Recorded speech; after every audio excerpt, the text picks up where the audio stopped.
Atos capítulo de número 4. Atos capítulo 4, versículo 20. Atos capítulo de número 4, versículo de número 20. Glória a Deus. Quem achou diz amém. Quem não achou diga me espera.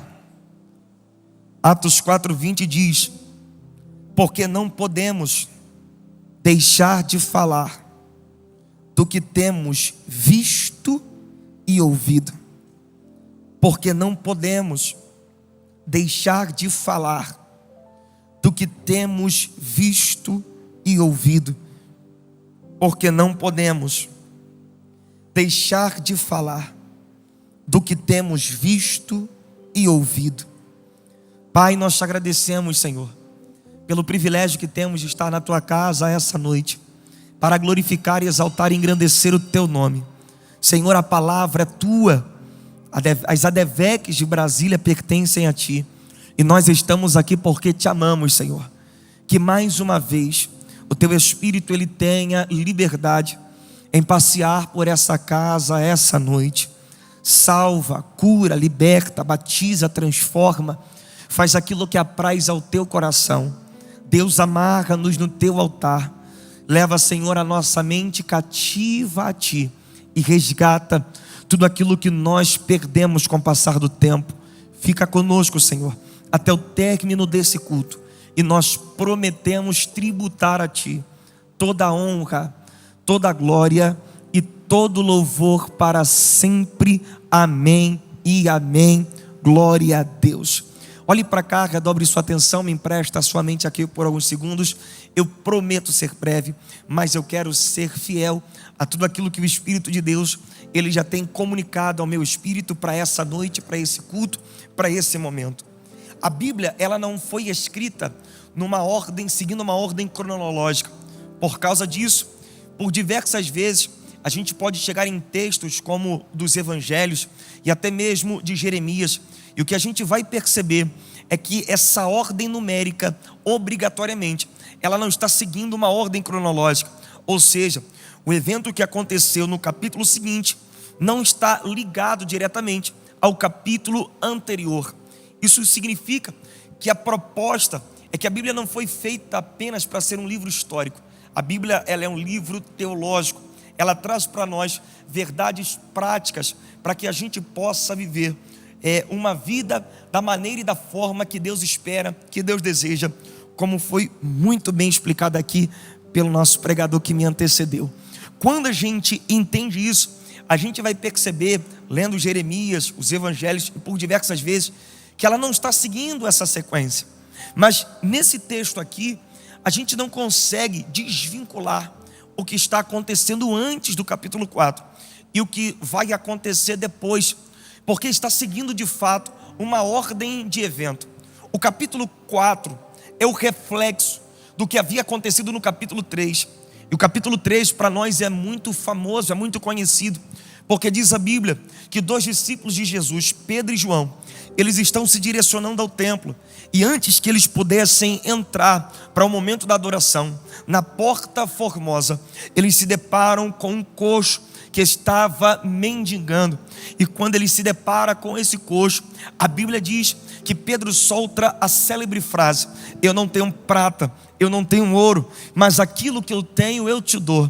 Em nome de Jesus, levanta e anda. Você percebe que esse milagre, apesar de ser muito famoso, muito conhecido, ele vai ganhar uma notoriedade dentro do templo, vai ganhar uma visibilidade maior dentro do texto, porque nesse momento o que a gente vai perceber é que Pedro e João não conseguem mais entrar ao templo, mas eles vão ficar numa parte externa chamada Alpendre de Salomão. É dentro do templo, mas é no pátio externo. E a gente precisa entender a geografia do texto para poder pegar tudo aquilo que o texto prega para nós acerca dessas palavras. O primeiro templo erigido foi o templo de Salomão, um templo grande, bonito, suntuoso, que despertava os olhares de várias pessoas do mundo e fazia pessoas do mundo inteiro afluírem até Jerusalém para poder ver a grandeza daquele templo e até para observar e sacrificar ao Senhor naquele lugar. Só que quando a gente olha para a história de Israel, a gente percebe que esse templo, ele foi destruído. E depois do final do cativeiro, quando Zorobabel volta, ele vai restaurar esse templo, ele vai reedificar esse templo. O grande conflito aqui, porque o templo que Zorobabel constrói, ele fere o orgulho nacional dos judeus, porque os judeus, eles são muito presos aos seus simbolismos, eles são muito presos aos seus métodos, aquilo que eles construíram, a sua história. E por que esse templo vai ferir o orgulho deles? Porque quando Salomão constrói o templo, Salomão tem recursos na sua mão. A Bíblia diz que esse desejo, ele parte do coração de Davi, só que Deus vai travar que Davi construa o templo, porque nas suas mãos haviam sangue. Como Davi não vai ser o construtor do templo, ele começa a entesourar para o seu filho, para que ele tenha condições de concluir esse projeto. Então Salomão começa com recursos, ele começa com condição de dar para Deus uma casa linda e que iria despertar a atenção e os olhares de várias pessoas. Mas Zorobabel não, eles estão retornando do cativeiro. A realidade deles é uma realidade de poucos recursos, eles estão começando, e por causa disso, quando Zorobabel reconstrói, ele não consegue fazer o templo na mesma proporção das suas medidas iniciais. Ele vai diminuir o templo às medidas originalmente feitas por Salomão. Esse templo, ele vai passar por uma reforma no templo de Herodes. E Herodes vai reformar esse templo por dois motivos. Primeiro, porque em Israel ainda haviam pessoas que não aceitavam o domínio de Roma sobre eles. Ele tinha algumas resistências para governar, para liderar esse povo. O segundo grande problema é que agora ele tem um grande problema logístico. Como Jerusalém é a capital mundial do judaísmo, pelo menos 3 vezes ao ano as pessoas vinham de vários lugares do mundo até Jerusalém para sacrificar nas 3 festas principais: Páscoa, Pentecostes e Tabernáculo. E quando eles traziam essa oferta até o templo, eu não estou falando de dinheiro, essa oferta eram animais. Eles traziam até Jerusalém animais para o momento do culto, do sacrifício, da oferta.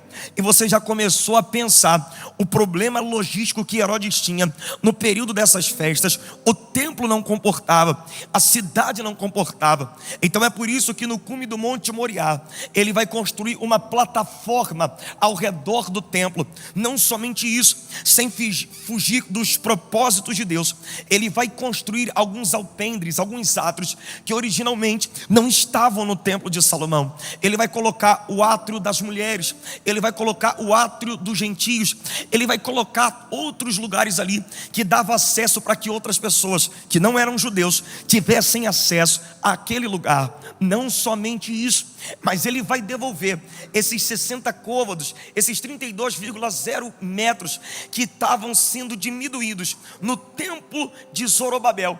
Ele vai devolver as medidas originais, como no templo de Salomão. Isso tem uma proposta: ganhar a afinidade dos judeus e resolver um problema logístico. Por que a gente precisa entender essa geografia do templo? Porque você vai perceber que esse coxo, ele é um estrategista. Quando ele para na Porta Formosa para mendigar, ele não estava ali porque sobrou aquele espaço. Ele não estava ali já porque não tinha outro lugar para ir. Ele estava ali de forma intencional. Ele estava ali de forma intencional, por quê? Porque nesse lugar, agora o som está perfeito, obrigado. Nesse lugar da Porta Formosa era onde dava acesso ao pátio dos judeus, aonde eles obrigatoriamente deveriam passar. E o judeu, ele carregava dentro de si um sentimento de liberalidade, ele carregava dentro de si um desejo de ofertar. É por isso que muitas pessoas que mendigavam, muitas vezes usavam essa expressão: use da minha doença, use da minha enfermidade para você se beneficiar. Os judeus entendiam que ajudando uma pessoa necessitada, em algum momento, de alguma forma, isso voltava para a sua vida. Então, se ele tivesse na porta em que os judeus passariam, ele teria muito mais condições de ter os recursos necessários para trazer a provisão, para dentro da sua casa. É por isso que ele está na Porta Formosa. Nós chegamos agora então no capítulo 3 de Atos dos Apóstolos. No capítulo 3, a cena muda de geografia. Sem sair do templo, eles agora, olhando aquele coxo que está andando, vão agora até o alpendre de Salomão, a parte externa do templo, e começam a ficar agitados por causa daquele coxo que estava de pé. E é nesse momento que Pedro começa a pregar uma mensagem de confronto ao coração daqueles homens. Pedro olha para aquela multidão, e a partir do capítulo 3, versículo 13 em diante, Pedro olha para eles e diz: qual é a surpresa aqui? Por que vocês estão agitados? Por que vocês estão eufóricos? Por causa desse coxo que está andando, por causa desse homem que está de pé. Pedro diz: eu sou apenas um imitador de Cristo. Ele está dizendo: eu só estou reproduzindo o que o meu mestre fazia antes de mim, mas que vocês não aproveitaram o tempo da visitação e mataram, versículo 15, o autor da vida. O que Pedro está falando é trazendo a consciência e a responsabilidade de uma vida de distanciamento. Pedro não tem amnésia. Se você ler João capítulo de número 10, Jesus estava com seus discípulos nesse mesmo lugar, pastor César, no alpendre de Salomão. Ele está nesse mesmo lugar, na festa da dedicação. João capítulo 10, e ele diz para os seus ouvintes: eu e o Pai, nós somos um. Quando ele prega essa mensagem, a Bíblia diz que os homens pegam em pedras e querem apedrejar a Cristo. E nesse mesmo lugar que Cristo não foi aceito, agora tem uma multidão aplaudindo Pedro e a João. E Pedro está dizendo: ele já curava antes de mim, ele já ressuscitava antes de mim, ele dava vista aos cegos antes de mim, ele mudava história antes de mim. Eu sou apenas um imitador. Tudo que eu faço é reflexo do que ele começou, é reflexo da sua obra, do seu chamado. Porque agora vocês estão surpresos? Antes que a multidão respondesse, porque era uma pergunta retórica, Pedro vai continuar pregando. Pedro vai dizer no versículo 18 e 19, 17, 18 e 19 do capítulo 3 de Atos dos Apóstolos, Pedro olha para eles e diz: eu sei que Cristo precisava morrer por dois motivos. Primeiro, porque vocês eram ignorantes acerca de quem ele era. O que Pedro está dizendo é: vocês não sabiam que ele era o Filho de Deus, vocês não sabiam que ele era aquele que deveria vir, vocês não sabiam que ele era o esperado da nossa alma. O segundo motivo é porque já havia uma profecia que dizia que ele deveria morrer. Então ele subiu ao madeiro por dois motivos. Primeiro, porque vocês não sabiam quem ele era. Segundo, porque a profecia precisava se cumprir. Só que agora, já que a profecia se cumpriu e vocês já sabem quem ele é, versículo 17 do capítulo 3, Pedro olha para ele e diz: arrependei-vos, arrependei-vos, para que vossos pecados sejam perdoados e para que possa ter paz na sua alma. Pedro vai pregar a mesma mensagem que Jesus prega no Evangelho de Mateus capítulo 4, quando ele inicia o seu ministério. A primeira mensagem de Jesus é acerca do arrependimento. Jesus diz: arrependei-vos, porque é chegado o reino dos céus. O que Pedro está dizendo é: o que traz paz ao coração do homem, o que faz ele deitar no travesseiro e dormir, não é o carro que ele anda, não é a casa que ele mora, não é a empresa que ele trabalha e nem a formação acadêmica que ele tem. O que traz paz ao coração do homem é saber que seus pecados estão perdoados e o seu nome está escrito no livro da vida. Oh, aleluia! Quando Pedro prega essa mensagem, que para muitos no século 21 é uma palavra simples, porque muitos estão viciados em ouvir uma palavra que Deus vai dar carro, chave, isso e aquilo, e abre aspas, Deus dá, mas também Ele cobra de nós que a gente viva em santidade, que a gente viva para Ele, que nada daquilo que Ele vem a dar para a gente tome o lugar da sua glória, da sua presença. Muitos não aceitariam essa mensagem, mas essa mensagem, que contextualizando pareceria para nós uma mensagem simples, foi a mensagem que arrebatou o coração de 5.000 almas, ao ponto de que quando Pedro acabou de pregar, 5.000 homens levantaram as mãos e disseram: então eu quero arrepender, então eu quero servir a esse Cristo, então eu quero me entregar a esse nome, então eu quero também ser um imitador de Cristo. Oh, aleluia! Se esse culto fosse nessa conferência agora, a gente ia ligar aqueles fogos ali, ia estourar um balão, o Rush já ia entrar, a gente ia fazer uma festa. Só que não é na Devec Brasília, é lá no templo que Salomão havia construído e foi reformado. E naquele templo ele era administrado pelos saduceus. E aqui que está a crise. Pergunte para mim por quê. Não, prega comigo, pergunte por quê. É porque quando o templo é administrado pelos saduceus, eles caminham em cima de uma teologia qual os saduceus não acreditam em ressurreição. E sabe qual é a mensagem de Pedro? Que Cristo morreu e ao terceiro dia ressuscitou. Um começa a olhar para o outro e diz: ué, aqui dentro não pode pregar essa mensagem, aqui dentro não pode falar desse nome já, aqui dentro não pode falar isso. Quem é esse pregador que está querendo imitar o Galileu? Quem é esse pregador que está querendo imitar a mensagem dele? Aqui dentro não pode isso. Se você ler o capítulo 4, diz a Bíblia que já estava tarde, não dava tempo para ter um tribunal formal. Então prenderam Pedro e prenderam a João, e eles passaram uma noite na prisão. No dia seguinte, quando o sol raiou, eles montaram um tribunal, e o tribunal está montado pela mesma corte que sentenciou alguns dias atrás Cristo na cruz do Calvário. Agora eu vou pedir para o pessoal da mídia pregar comigo essa noite. Se você puder, coloque para mim o capítulo de número 4 de Atos dos Apóstolos, o versículo de número 7. Eu acho que o texto prega por ele mesmo. Se conseguir isso, já está aqui na tela. Glória a Deus. E expondo-nos no meio, perguntaram, deixa aí, com que poder ou em nome de quem fizestes isso? É um tribunal totalmente montado para querer pressionar a Pedro, para querer pressionar a João. É um ambiente montado hostil. Olharam para Pedro e falaram: vem cá, eu conheço esse coxo, há 40 anos aproximadamente ele está na Porta Formosa mendigando, precisando de ajuda para se sentar, para comer e para se alimentar. E como é que agora, miraculosamente falando, esse homem está andando? No nome de quem que esse homem está de pé?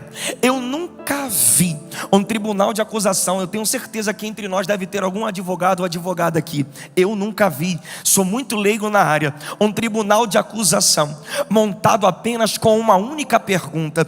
Eu nunca vi, somente uma única pergunta. E sabe por que tem uma única pergunta? Porque não daria tempo de fazer outra pergunta. Porque o versículo 8 começa assim, ó, versículo 8: então Pedro, cheio do Espírito Santo, oh aleluia, não é o Pedro que havia negado a Cristo 3 vezes, não é o Pedro que no petróleo, na parte externa do pátio, havia negado a Cristo. Não é o Pedro que havia se acovardado, que havia voltado para o mar. É o Pedro que ouviu de Jesus, reunião de obreiro na Galileia, quero todo mundo lá, quando ele ressuscita, inclusive Pedro, vai lá me encontrar lá. É o Pedro que teve a oportunidade de sentar entre os 11 outra vez, ou melhor, entre os 10, porque Judas já tinha se precipitado, já tinha tirado a sua própria vida. Jesus estava com eles e Pedro teve a oportunidade de estar entre os 10 outra vez. É o Pedro que não o Pedro que havia se acovardado, mas o Pedro que passou pelo sinédrio, o Pedro que passou pelo átrio, o Pedro que passou por Atos capítulo de número 2, que foi revestido de poder e de autoridade. O Pedro que agora estava cheio de unção. Quando ele olha no olho dos homens que sentenciaram a Cristo na cruz do Calvário, ele não se acovarda, ele não se amedronta, ele não fica inseguro. Mas a Bíblia diz: e Pedro, cheio do Espírito Santo de Deus. E Pedro, cheio do Espírito Santo de Deus. O Espírito de Deus tomou conta do ambiente, tomou conta do auditório, e não daria mais para os acusadores falar, porque quando Deus fala, o inimigo se cala.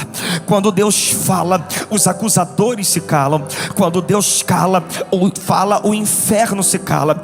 Quando Deus fala, as autoridades que são contra a santidade de Deus têm que serem silenciadas por causa da soberania dele.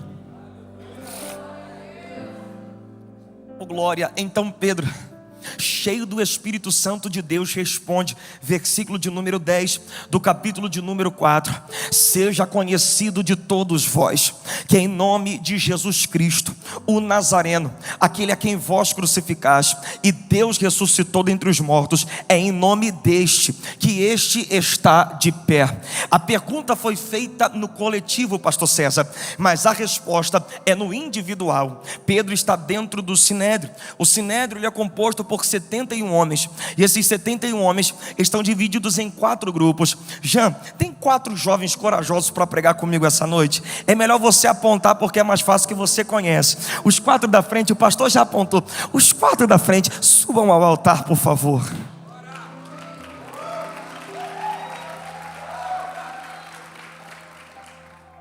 Cadê o meu baterista? Ô glória. Vamos pregar junto. Vocês não vão ficar chateados comigo não, tá bom? Vocês não vão ficar apelidando eles depois do culto não, porque eu vou embora amanhã, vou entrar no voo e eles vão ficar aqui. A conferência só termina segunda. Chega mais para frente. Esse grupo, ou melhor, o sinédrio, ele é composto de 71 homens. Esses 71 homens estão divididos em 4 grupos que comandam o sinédrio. Esses grupos são fariseus. Fariseus. O de boné. Antigamente na Assembleia podia isso não, varão. Olha o fariseu falando no microfone. Fariseus, escribas, sacerdotes e saduceus. A bancada olha para eles e diz: em nome de quem? A pergunta foi feita no coletivo: em nome de quem que esse coxo está de pé? E numa tacada só, como numa partida de boliche, Pedro vai responder e vai derrubar os 4. Numa palavra só, ele usa 4 adjetivos para falar da mesma pessoa. Seja conhecido de todos vós que em nome de Jesus Cristo, um Nazareno, aquele a quem vós crucificaste e Deus ressuscitou, é por causa disso que ele está de pé. Cada adjetivo que Pedro usa, ele vai alcançar uma pessoa que de alguma forma se levantou em acusação contra ele. Ele diz: quer saber, fariseu, em nome de quem esse homem está de pé? Então eu te respondo de forma particular: esse homem está de pé por causa de Jesus Cristo. A palavra Cristo não é sobrenome. A palavra Cristo foi transliterada do grego, que quer dizer ungido ou separado. Em Mateus capítulo de número 26, Jesus já tinha pregado para o seu colégio apostólico dizendo: cuidado com o fermento dos fariseus. Eles gostam de fingir o que não são. Eles gostam de cobrar aquilo que não fazem no particular. Eles gostam de fingir uma santidade que eles não têm. Eles ficam em praça pública fingindo que estão se consagrando, que estão jejuando, mas são como sepulcros caiados. Não tem uma vida de santidade, não tem uma vida de verdade. Cuidado com essa corja que cobra as pessoas aquilo que tem que fazer, mas no particular eles não vivem. Esse povo gostava de pensar ou de achar que era melhor do que os outros, que era mais especial do que os outros, que era mais preferido do que os outros. Aí Pedro está dizendo, como se alfinetando eles, dizendo: não, o meu Cristo, ele não precisou que ninguém o elegesse, porque ele já é antes da fundação dos séculos. Ele não precisa de afirmação da terra. Ele já é o ungido de Deus. Ele não foi escolhido apenas, ele já nasceu sendo. Vocês tentam forçar a barra que são. Ele já é desde o início do mundo. Ele é o ungido, o separado, o escolhido, o unigênito de Deus, o Cordeiro de Deus, aquele que veio para mudar a história da humanidade. O primeiro grupo que ele alcança é os fariseus. O segundo grupo são os escribas. Quem eram os escribas? Os escribas eram doutores da lei. Os escribas cresceram, ganharam notoriedade no período do cativeiro babilônico. No momento do cativeiro, enquanto a nação de Israel estava presa dentro da Babilônia, para que eles não cedessem à pressão de uma cultura externa, sobrepondo a cultura do céu, os escribas eram profundos conhecedores da palavra, a fim de que o povo, mesmo fora da sua pátria, não se perdesse nos costumes do povo, não se perdesse nos costumes do lugar. Quando Pedro usa esse argumento dizendo: esse homem é o Nazareno, Pedro não está falando de uma região, Pedro está falando de uma profecia. Mateus capítulo de número 2, versículo de número 23, Mateus 2, 23, diz a Bíblia que a família de Jesus, pastor César, se mudou para Nazaré, não porque Nazaré Nazaré as casas eram mais bonitas, não porque em Nazaré era bom para a carpintaria de seu Zé, não porque Nazaré estava dando dinheiro, mas eles se mudaram para Nazaré, diz o versículo 23, para que se cumprisse uma profecia, e ele será chamado Nazareno. Se vocês são bons de Bíblia mesmo, então vocês sabem que aquele homem que a profecia falaram é ele. Ele é aquele homem que as profecias estavam apontando. Ele é a ovelha muda que Isaías disse. Ele é aquele que foi esmagado, que Davi escreveu no seu salmo.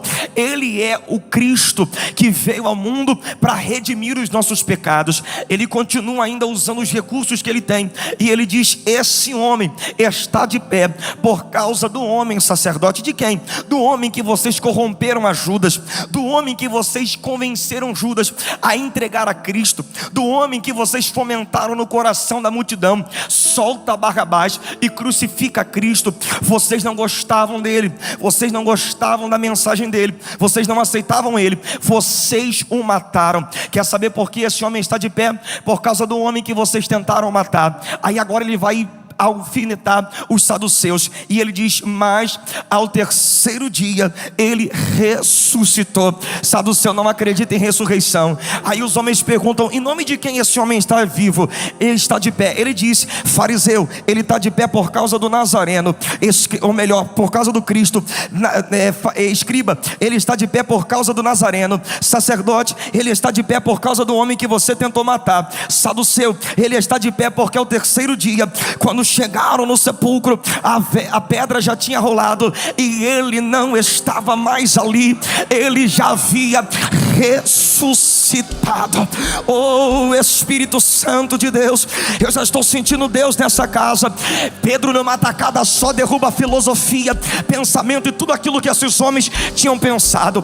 Dentro desses homens, a Bíblia destaca, pastor, que está ali Anás e Caifás, que eram autoridades religiosas da sua época. Dentro daquele sinédrio ainda está Alexandre, um dos homens economicamente falando mais poderosos que tinha. E dentro daquele sinédrio diz a Bíblia que está João, uma das mentes mais brilhantes do seu tempo. Então Pedro, além de estar diante do sinédrio, Pedro está diante da religião, Pedro está diante do poder econômico, Pedro está diante da sabedoria. E esses homens com o anel do dedo e com teologia, esses homens eruditos, cheios de ciência, cheios de argumentos, quando olharam para Pedro pregando isso, quando olharam para Pedro falando dessa forma, falaram: versículo de número 13 do capítulo de número 10. Um olhou para o outro e disse, pastor, versículo 13 do capítulo 4, versículo 13 do capítulo 4 de Atos. Um olhou para o outro e disse: eu sei que esses homens são homens indoutos, eu sei que esses homens são homens iletrados. Esses homens olharam para a ousadia, vendo a ousadia de Pedro e João, informados de que eram homens sem letras, indoutos, maravilharam-se. Olharam para Pedro pregando, olharam para João do lado dele e perceberam: vem cá, esse homem não era pescador, esse homem aí nunca fez uma universidade, esse homem nunca fez uma faculdade, esse homem nunca fez um intercâmbio, esses homens são homens iletrados, são homens indoutos, são pescadores, pessoas simples. Mas todas as vezes que eles falam, nós ficamos surpresos. Com toda a ciência, com todo o conhecimento, com tudo que a gente tem, a gente fica surpreso da forma que ele fala. Como é que esses homens têm muita ousadia para falar desse nome de Jesus?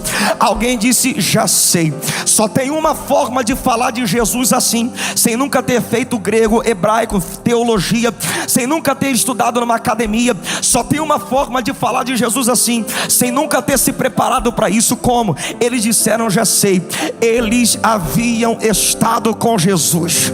Ele não aprendeu isso nos livros, ele não aprendeu isso numa academia, ele andou com o Rabi da Galileia, ele teve seus pés lavados por ele, ele viu Jesus multiplicando pães, eles andaram sobre as águas. Para falar de Jesus com propriedade assim, sem o conhecimento que você tem, só tem um segredo: qual? Caminhou com Jesus, andou com Jesus, gastou tempo com Jesus, viveu com Jesus. Eu não quero pregar contra o conhecimento, longe de mim, ainda mais aqui em Brasília, a terra das oportunidades. Mas nós estamos vivendo numa sociedade que colocou os seus títulos, os seus amores acima da comunhão com Deus. E eu vou te falar, dá para subir nesse altar sem teologia, dá para tocar um instrumento sem ler partitura, dá para conseguir cantar sem você conseguir fazer uma aula de canto, só não dá para subir nesse altar sem a presença dele, sem a presença dele, sem a presença dele. Se não der tempo de fazer uma faculdade, não faça, mas entra naquela salinha, bota joelho no chão, boca no pó e diz: ora, ora. Se não der tempo de fazer uma aula de canto, não faça, mas tira um dia da semana para jejuar, porque quando tu abrir a tua boca, os homens não se impressionam com a sua oratória, os demônios não se impressionam com os teus currículos. O que o mundo espiritual respeita é sem letra, sem estudo, sem fazer a conjugação verbal certa. Está ali homens, mulheres cheios, cheios, cheios, cheios. A minha geração não é uma geração teórica, a minha geração são os imitadores de Deus.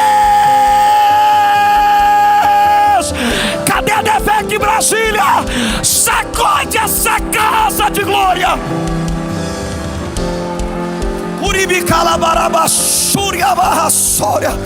Quem tem glória da glória, quem tem aleluia da aleluia. Oh, Espírito Santo de Deus, só tem uma forma de falar com tanta propriedade assim: andou com ele, caminhou com ele, gastou tanto tempo com ele. Pergunta às vezes para um músico desse: tu estudou música onde? Nunca fiz aula de música. Tu aprendeu a tocar guitarra onde? Nunca aprendi com professor nenhum. E como é que toca assim? Andei com ele, caminhei com ele, estive com ele. Ué, e a teologia? Ainda não me formei. E a teologia? Ainda não tive oportunidade de sentar numa academia. E como é que fala com ele com tanta propriedade? É porque antes de chegar aqui, eu estava conversando com ele, eu andei com ele, eu estive com ele. E quando alguém que anda com Jesus abre a boca, a terra sente, o céu respeita e os demônios estremecem. Maravilharam-se. Só tem uma forma de falar de Jesus assim: você andou com Jesus. Que bom te ver aí no teclado, meu amigo. Eu vi esse menino pequeno, a mãe dele está ali. Era lá da Ilha do Governador, onde eu morava, pastor. Muito bom estar com você aqui. Olhe para cá. Como é que vocês falaram assim com toda a propriedade? Já sei. Andaram com ele, estiveram com ele, gastou tempo com ele. Aqui que está a crise. Jean, sobe aqui. Você pensou que você ia ficar de fora? Sobe aqui. Aqui que está o problema. Versículo de número 2 do capítulo 4. Põe para mim, por favor. Versículo 2. Sabe por que dessa perseguição toda? Fica ali no cantinho isso. Porque o texto diz que os saduceus, doendo-se muito de que ensinasse o povo e anunciasse em Jesus a ressurreição dentre os mortos, prendeu os dois. A mensagem que Pedro e João carregam incomoda o sinédrio.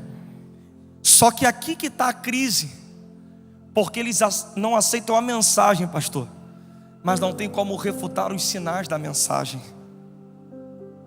Eu não gosto do que você prega, mas o homem que estava coxo está andando. Eu não gosto da mensagem que você prega, me incomoda, mas tem 5.000 pessoas do lado de fora dizendo: Jesus.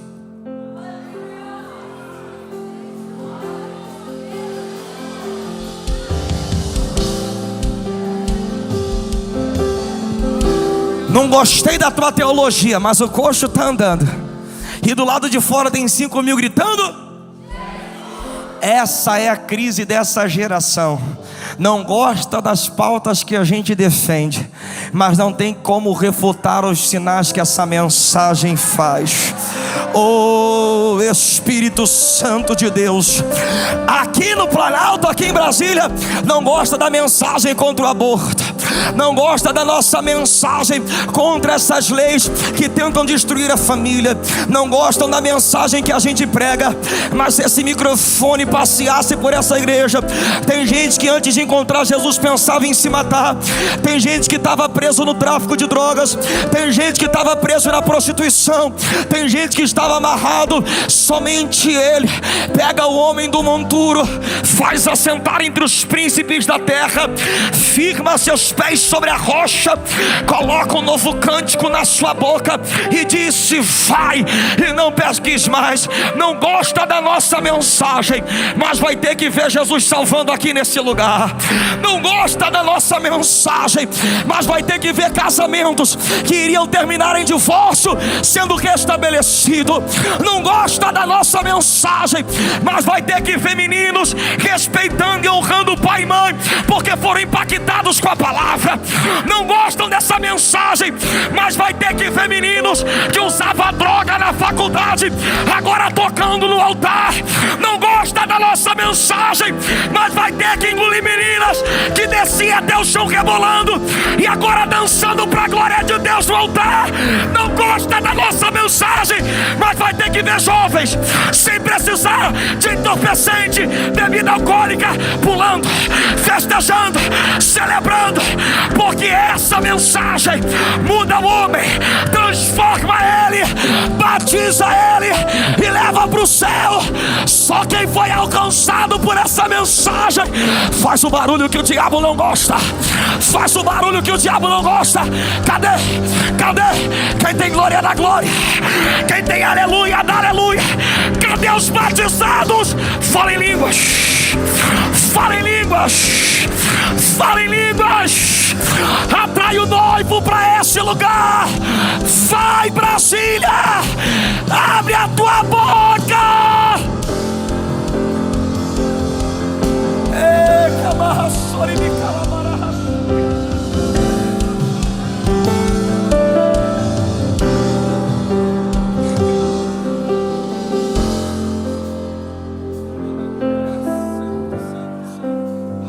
Os homens se reuniram. Ó o B.O. Eu não gostei da mensagem, mas o coxo está andando. Aqui não podia pregar isso, mas do lado de fora tem 5.000 pessoas gritando.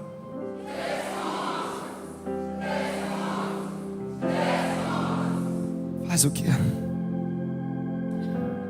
Aí tiveram uma ideia. Levaram Pedro e João e começaram a apertar dizendo: ó, gostei da tua jaqueta, seu broche, sua pulseira. Tua vida vai voltar ao normal. Eles pregando. Tua vida, vou te dar uma moral, tu vai ser agora, vai lá. Tu não é mais fariseu não. Pedro e João, você é o acusador agora. Ó eles, ó, a vida de vocês vai voltar ao normal. Volta para casa de vocês, para a família de vocês, para a profissão de vocês. Só faz um acordo com a gente. Não prega mais não.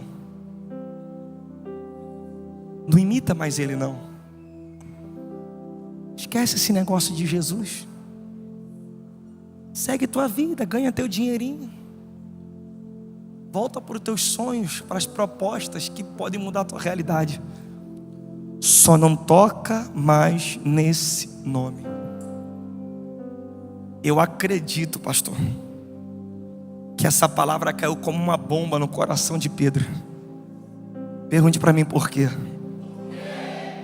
Ele vai lá atrás. Agora é coisa de filme, irmão. Tu tem que estar ligado. Ele volta lá atrás. Aonde, Yuri? Ele volta lá em Lucas capítulo 5. Quando ele está na beira do lago de Genezaré. Aqui, ó, lavando a rede. De manhã cedo. Porque de madrugada não tinha pescado nada. E eu imagino, quem é chefe de família sabe, que o corpo está ali, pastor, mas a mente Está longe. Como é que eu pago o aluguel esse mês? Lavando as redes. Como é que pago a prestação do carro esse mês? Lavando a rede. Como é que vou levar a provisão para minha casa agora? Irmão, o que ele tinha que fazer ele já fez. Saiu de madrugada, que é o horário que os peixes se alimentam. Sabia que é o horário propício para pescar. E enquanto ele está ali cheio de crise, vem um homem caminhando na praia do lago de Genezaré, para perto de Pedro e diz: me empresta teu barco. Num cenário totalmente desfavorável, Jesus usa o barco de Pedro e começa a pregar para a multidão. Eu vou perturbar a mídia de novo. Lucas 5, capítulo 4, se eu não me falha a memória. Lucas capítulo 5, versículo 4. Ele começa de dentro do barco pregar para a multidão. E o texto diz: e quando acabou de falar, disse a Simão. Só ele, pastor César, faz isso. Quando ele acaba de falar, ele ainda tem mais alguma coisa para dizer. E tendo acabado de falar, alguém diz: acabou o culto. Ele diz: acabou não. Acabou o culto para quem está do barco para fora. O culto vai começar para quem está do barco para dentro. E tendo acabado de falar, disse: vamos para o fundo. Faze-te ao mar alto e lançai as vossas redes para pescar. Oh Espírito Santo de Deus. Aí Pedro joga na conta de Jesus, diz assim: mestre, tentei a noite inteira. Como se quisesse dizer: tu é carpinteiro, eu sou pescador, disso aqui eu entendo. Mas sob tua palavra, o que ele está dizendo é: a culpa é tua, se não der certo eu estou indo porque você está mandando, porque eu acabei de sair de lá. Mas sobre a tua palavra eu lançarei as redes. Vai Pedro, no mesmo lugar que tudo deu errado.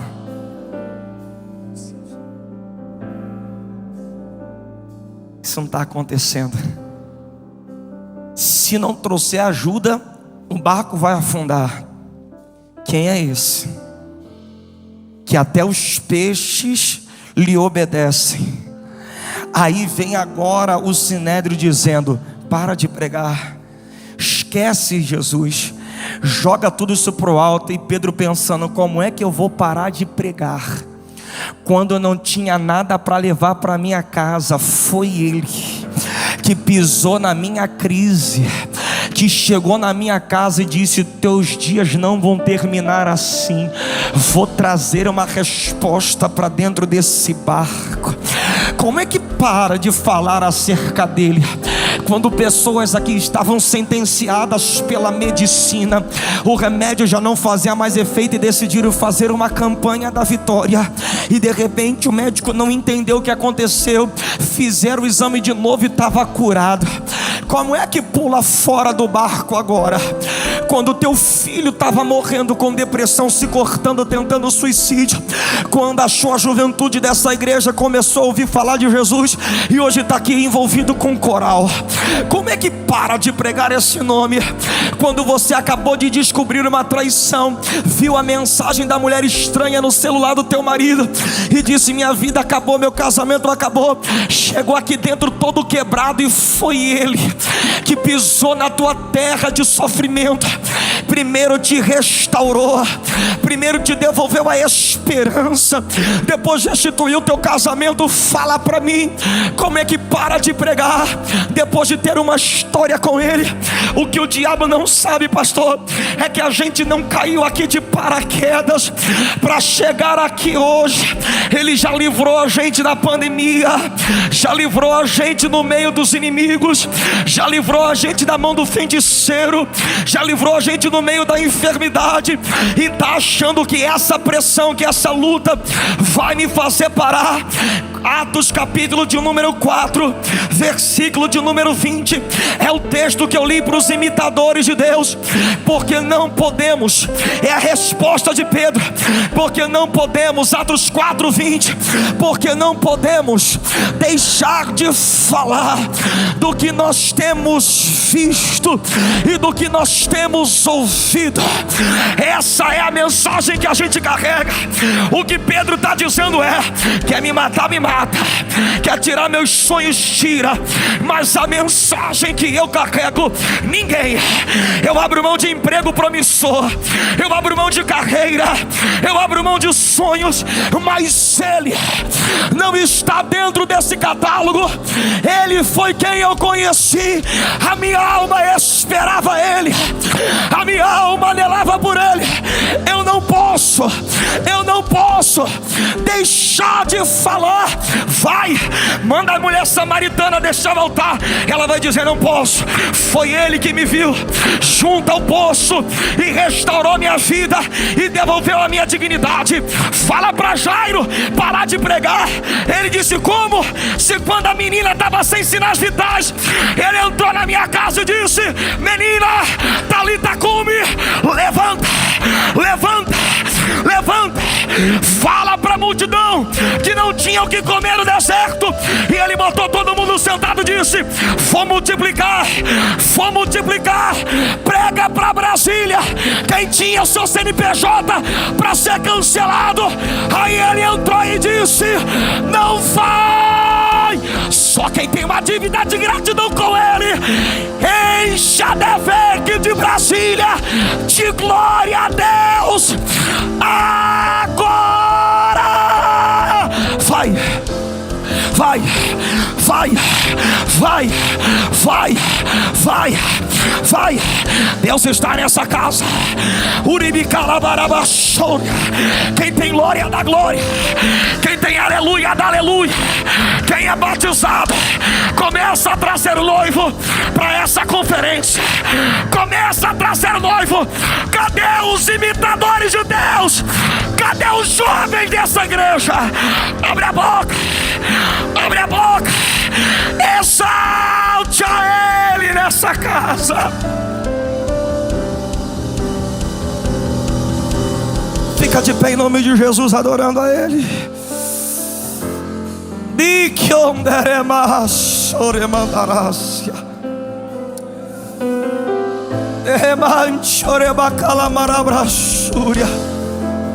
Só quem tem uma dívida de gratidão.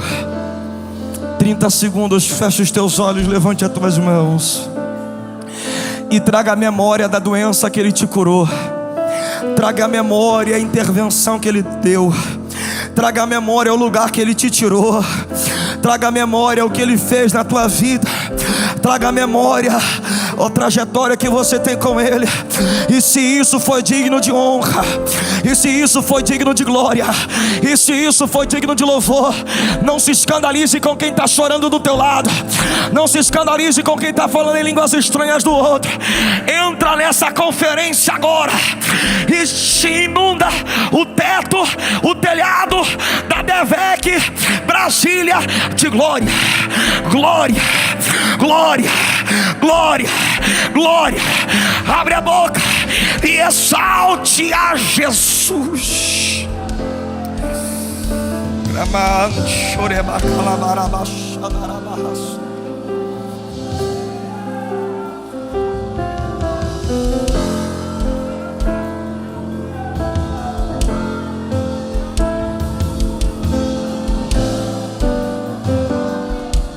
Deus está nessa casa.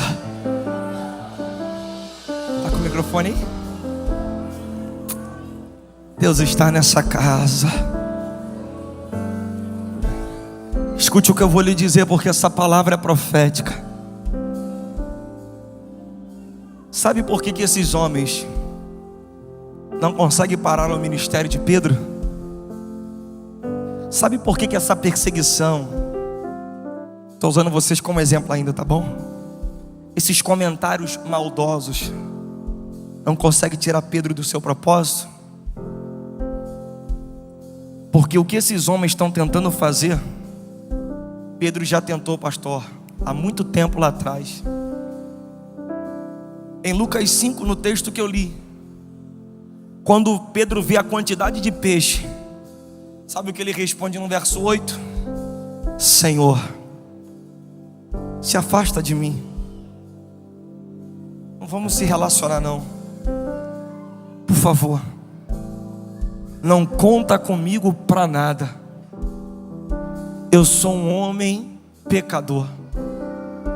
Quando Pedro tentou começar o seu ministério, ou melhor, quando Jesus tentou começar o ministério de Pedro, Pedro tentou embarrear.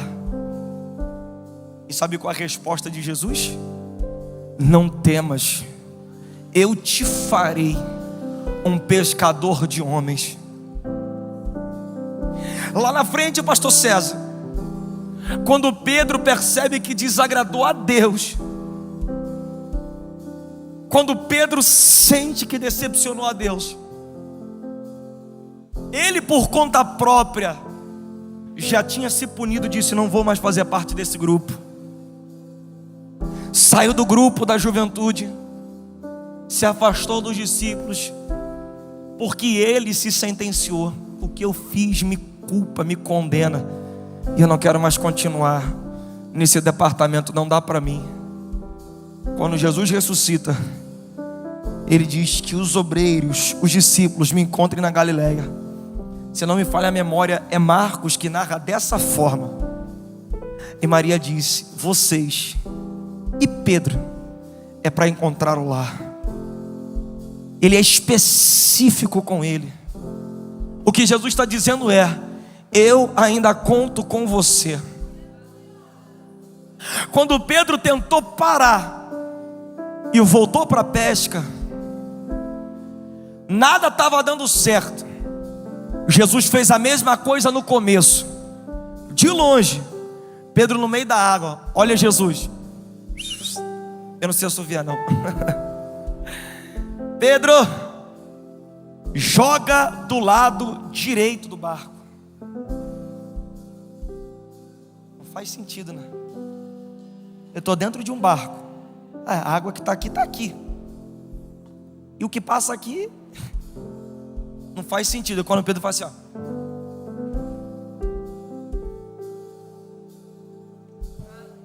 ele diz: eu já vi isso. É ele. Ele veio atrás de mim pela segunda vez. É ele. A Bíblia diz que Pedro se taca na água, vai até ele, e Jesus tem pão e peixe na brasa. Deixa eu abrir um parênteses aqui, porque eu acabei de sentir uma veia profética sobre essa palavra.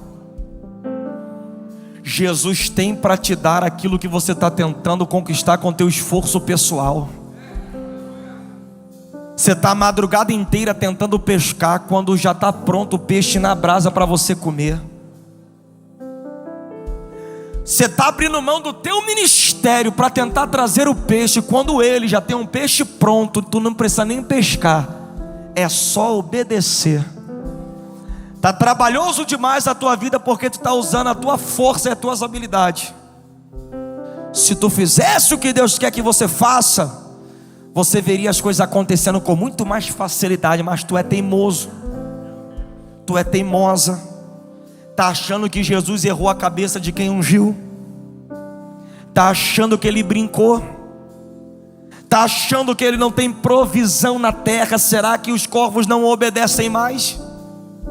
Para sustentar profeta em tempo de crise, ele ainda é o dono do ouro e da prata, e ele ainda sabe onde estão os tesouros escondidos na terra dos viventes. Pedro, tu me amas, apacenta as minhas ovelhas. Tu me amas, apacenta as minhas ovelhas. Tu me amas, apacenta as minhas ovelhas. 2 vezes, quantas vezes? 2 vezes Pedro disse: estou jogando a toalha, para mim não dá. Jesus disse: não vai não, porque não fostes vós que escolhestes a mim, mas fui eu que escolhi a você. Você vai continuar. Sabe por que esses homens não conseguem parar a Pedro? Porque quando Pedro tentou, Jesus não deixou. Então não deixe as pessoas fazerem com você aquilo que Jesus não deixou que você fizesse com você mesmo. Sabe por que agora os homens estão dizendo: para! E ele diz: eu não posso. Ele diz: porque eu já tentei, e ele não deixou. E se Ele não deixou, vocês não têm autorização de entrar num propósito divino. Não se diminua não, porque você já fez as provas que você está sonhando algumas vezes e você não conseguiu. Jesus já mandou você parar, então faz de novo. Não se diminua não, porque você está começando a pregar e talvez você ainda não consegue falar direito, e alguém está brincando da forma que você fala, e continue pregando. Não se diminua não, se você subir nesse altar e às vezes você não acertar todas as notas, desafinar, errar as notas, continue fazendo. Não permita que as pessoas façam com você aquilo que Jesus não deixou você fazer com você mesmo. Se Jesus não te deixou parar, não deixe que as pessoas tentem parar o teu ministério. Não deixe que as pessoas tentem parar a tua chamada. Não deixe que as pessoas tentem parar os teus sonhos. Os resultados não são favoráveis. Deus está dizendo: continua tentando, continua mais uma vez. Feche os olhos, levante as mãos. Um espírito de ousadia vai pairar sobre a Devec Brasília, e Deus está dizendo: eu estou levantando homens com autoridade, eu estou levantando mulheres com autoridade. A minha mensagem é para pregadores dessa igreja, a minha mensagem é para pessoas que Deus está levantando, não só aqui da sede regional, mas de todas as filiais. Deus está chamando o exército com ousadia. Billy Graham, o maior pregador do século passado, ele disse: Deus não costuma usar um homem desencorajado. Se tem alguém que tem que acreditar no que Deus tem contigo, é você. Deus não usa uma mulher desencorajada. Se alguém tem que acreditar no teu negócio, é você. Imitador de Deus não tem medo de afronta e perseguição. Imitadores de Deus acreditam na palavra e na promessa, ainda que o cenário seja hostil. E eu declaro essa noite: tua casa não vai parar, teu ministério não vai parar, teus sonhos não vão parar por causa desse namoro que não deu certo. Deus vai preparar um matrimônio, Deus vai abrir a porta dessa faculdade. Imitadores, sacode a poeira e se posicionem. Deus está chamando vocês.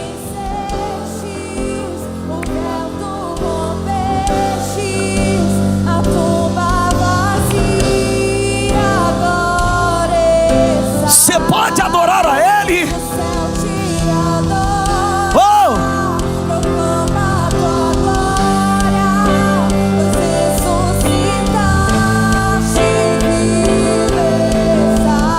Diga, diga. Isso, Brasília. Meu Deus, que presença é essa? Olha Deus devolvendo sonhos para jovens aqui. Vamos, batera, deixa fluir.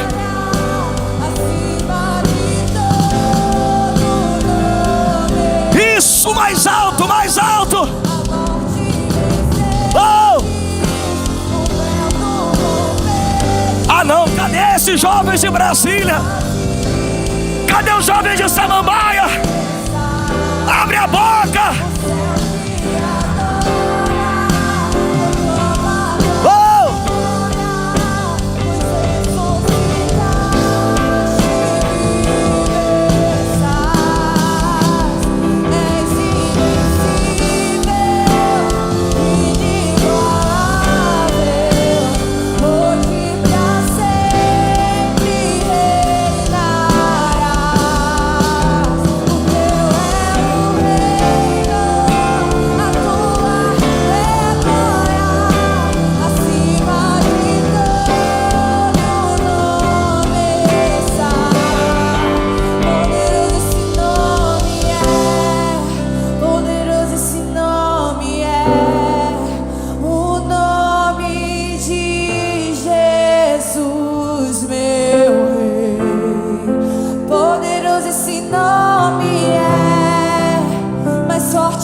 Fecha teus olhos aí.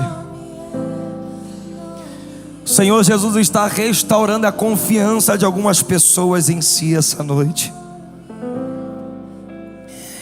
Deus está devolvendo sonhos a pessoas aqui que já abriram mão, por causa dos resultados, por causa da opressão, da perseguição.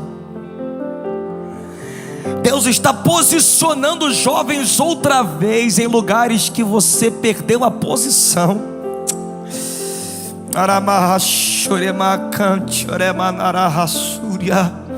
O Senhor está posicionando jovens aqui de novo.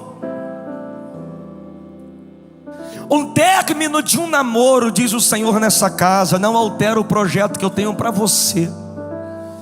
Tu colocou tuas expectativas no lugar errado, eu estou te reposicionando na minha obra de novo.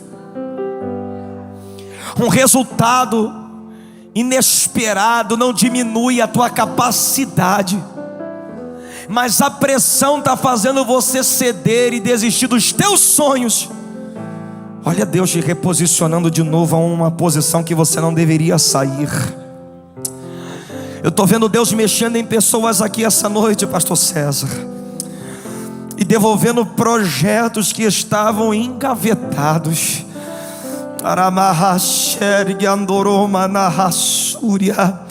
E Deus está te dizendo: eu não te dei espírito de covardia, porque tu estás abrindo mão de coisas que eu não te dei autorização para abrir. Não permita que as pessoas façam com você aquilo que eu não deixei você fazer quando você tentou. Eu vi quando tu tentou desistir, quando tu tentou parar, e foi a mão dele que te trouxe a essa conferência para te dizer: lembra do que eu te prometi?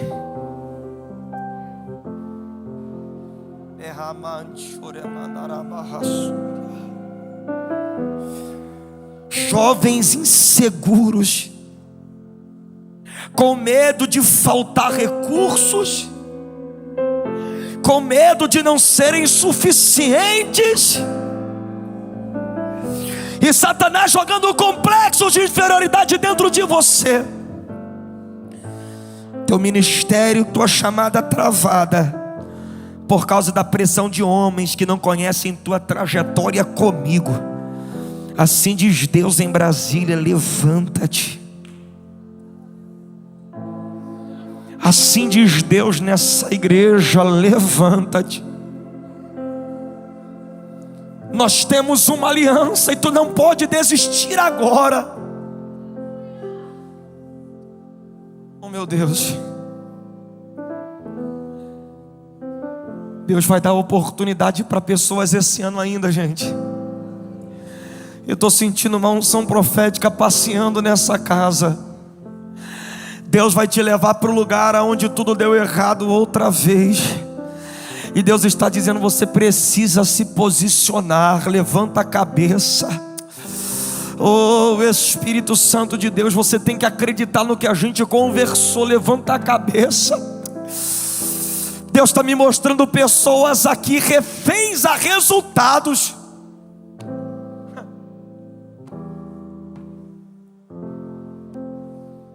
Desistiram antes do prazo, inseguros.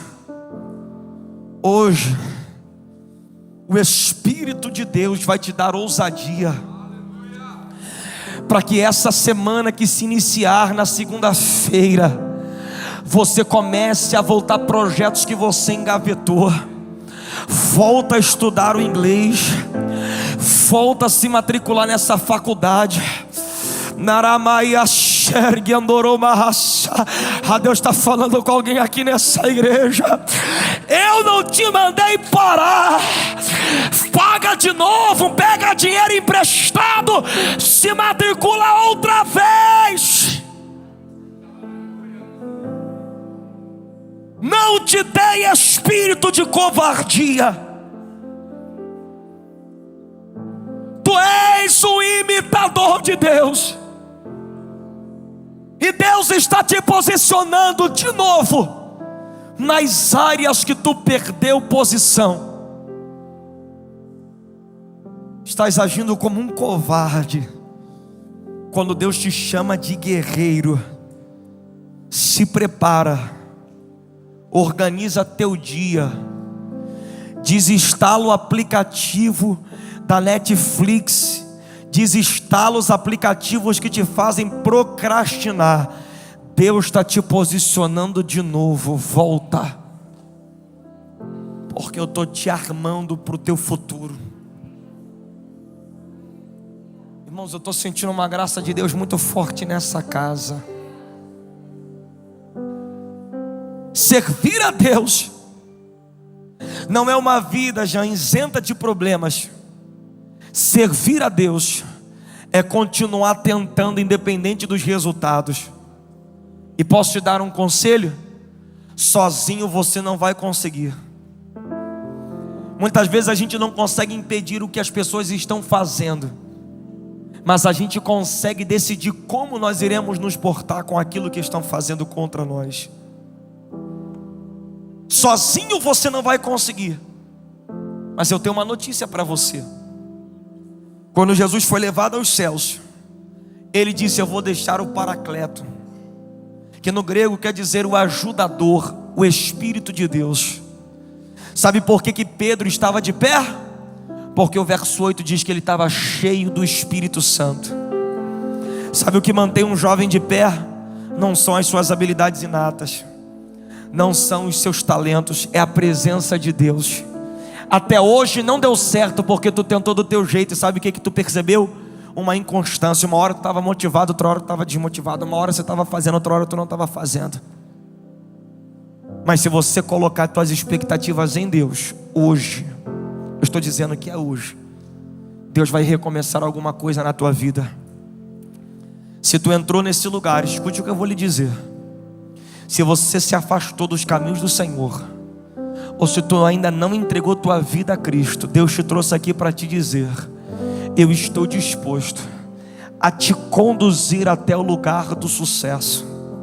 Eu não estou dizendo que você não vai ter investidas contrárias, eu estou dizendo que os teus inimigos não vão prevalecer. Eu não estou dizendo que não vão tentar te parar, eu estou dizendo que eles não vão conseguir. Quando você caminha com Deus, você não vive isento de problema, mas você tem vitória em todas as investidas do diabo.